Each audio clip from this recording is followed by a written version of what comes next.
Principe dei sogni è il titolo dato al musical multimediale dal regista favarese Lillo Sorce, che si svolgerà come prima tappa nei prossimi giorni proprio a Favara. Il Principe dei sogni racconta la storia di Giuseppe, che per gelosia viene venduto dai fratelli.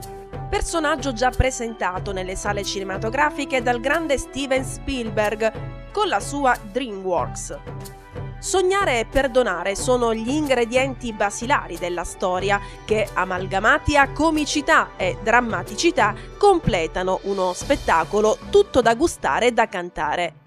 Non è uno spettacolo di Pasqua, non è la passione di Cristo, come qualcuno ha detto la passione di Cristo, perché hanno letto nel Depliant associazione con passione, quindi è venuta fuori sta passione. Non lo è, ma è semplicemente il Principe dei sogni. Il Principe dei sogni è la storia di Giuseppe, racconta di questo ragazzo che sognava delle cose strane, delle cose importanti, e i suoi fratelli cominciano ad avere invidia, tanto che lo vendono. Ci sono dentro delle qualità stupende, come il saper sognare, come il saper perdonare, come il senso della famiglia, come il senso del dovere, come il senso dell'amicizia. È il primo spettacolo che la Tenda dei Sogni, un'innovativa struttura cilindrica, sta ospitando.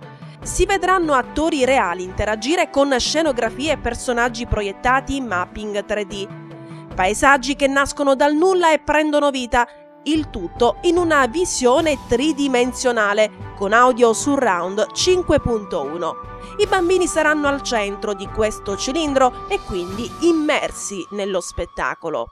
L'abbiamo chiamata la Tenda dei Sogni, che è una struttura cilindrica alta 4 metri e con un diametro di 9 metri, dove i bambini possono stare al centro di questo grande cilindro, seduti a terra, e godersi di uno spettacolo multimediale completamente nuovo.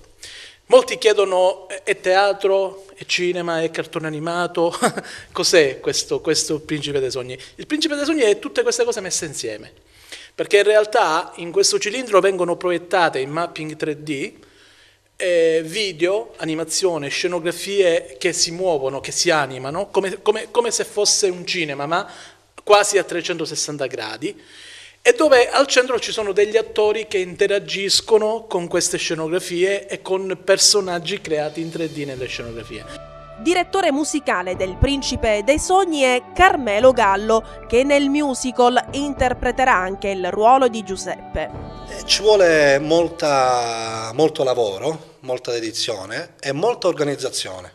Molte volte si pensa che il musicista sia quello un po' eclettico, un po' estroso, ma deve essere molto meticoloso, organizzato e ordinato. Noi crediamo che i bambini hanno bisogno delle migliori cose, hanno bisogno della migliore musica, hanno bisogno delle migliori immagini, delle migliori sensazioni. Io scrivo canzoni, scrivo musica, però vestire cose fatte da altri è anche molto gratificante, mi sta dando molte soddisfazioni. Poi per quanto riguarda lo spettacolo io farò Giuseppe, un personaggio veramente meraviglioso, come diceva Lillo, una persona, una personalità integra, una personalità di cuore, una personalità così da sognatore, infatti il Principe dei Sogni. E per me è bello rappresentare una persona del genere.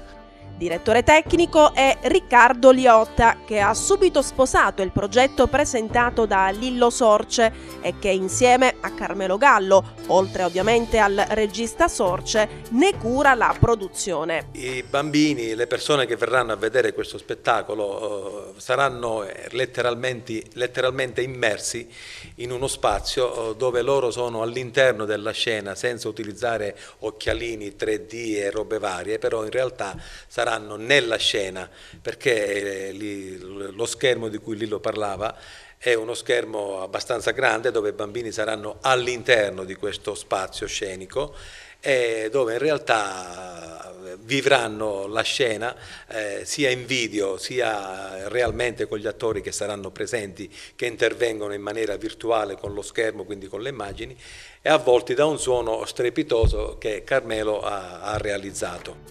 Uno spettacolo rivolto principalmente alle scuole, alle quali verrà destinato anche parte del ricavato. Parte del ricavato, in particolare il 10% del ricavato delle scuole, andrà alle scuole stesse per i vari bisogni che avranno, quindi potranno spenderlo per qualsiasi cosa che la scuola ritiene opportuno. La tenda dei sogni rimarrà installata soltanto dal 19 aprile sino al 10 maggio prossimi al Castello Chiaramonte di Favara. I 6 spettacoli della mattina sono rivolti ai bambini, mentre le 2 repliche della sera, una alle 18 e una alle 19, alle famiglie. Poi la tenda dei sogni si sposterà ad Agrigento e in altri comuni siciliani. Io vorrei essere in questo momento bambino, non tanto il regista dello spettacolo, ma bambino, seduto lì a godermi 4 metri di spettacolo che mi circonda per 215 gradi. È molto innovativo, non l'abbiamo mai viste cose del genere da queste parti. Credo che una cosa del genere la possiamo vedere se andiamo a Disneyland, se andiamo a posti di questo tipo. È uno spettacolo che i bambini si divertiranno tantissimo, ma anche i bambini ottantenni non sarà male nemmeno per loro. Quindi è uno spettacolo che possono vedere tranquillamente tutti.